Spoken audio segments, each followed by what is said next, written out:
جب سے corona virus کی خبر گردش میں آئی تو دیکھنے میں آیا ہے کہ سوشل میڈیا پر ہر چوتھا شخص خود ساختہ ہی ڈاکٹر، طبیب اور روحانی معالج بن کر بیٹھ گیا ہے۔ نئے سے نئے علاج بتائے جا رہے ہیں۔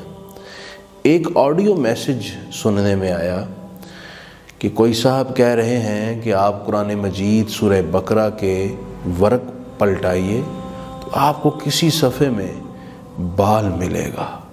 یہ بال نبی پاک صلی اللہ علیہ وآلہ وسلم کا منہ مبارک ہے اور یہ کرونا وائرس کے علاج کے لیے ظاہر ہو رہا ہے۔ اس کو پانی میں گھول کر مریض کو پلائیں، اسے شفا ملے گی۔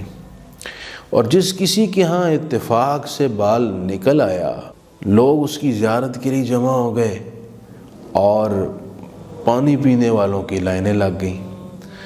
تو جناب والا، گزارش یہ ہے کہ یہ جس شخص نے میسج بنایا اور کنوے کیا، اس نے اسلام اور مسلمانوں کے ساتھ بہت زیادتی کی ہے۔ یہ جہالت ہے، اس کا حقیقت سے کوئی تعلق نہیں۔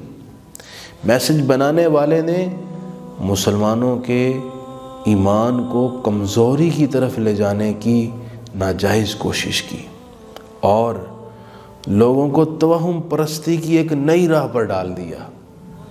اس کا حقیقت سے کوئی تعلق نہیں۔ یہ بال وہی ہیں جو آپ کے ٹوٹتے ہیں اور ٹوٹ کے گرتے ہیں، یا قرآن کی بائنڈنگ کرنے والے لوگ، ان کے بال بھی ٹوٹتے ہیں، گر کر کسی نہ کسی صفحے میں آ جاتے ہیں۔ تو ہر شخص کے تو بال ٹوٹتے ہیں، وہ گرتے ہیں، قرآن مجید میں بھی گرتے ہیں۔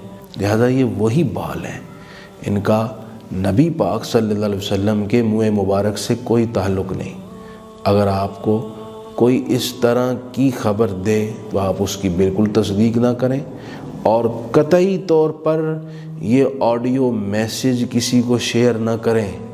اگر اس طرح کے میسیجز آپ تک پہنچتے ہیں تو آپ ان کو ڈیلیٹ کریں اور اپنے فیس بک پہ یا واٹس ایپ پہ دوسروں کو شیئر کر کے ان کو توہم پرستی کے اس جال میں مت الجھائیے۔ نبی پاک صلی اللہ علیہ وسلم نے توہم پرستی کا خاتمہ کیا ہے۔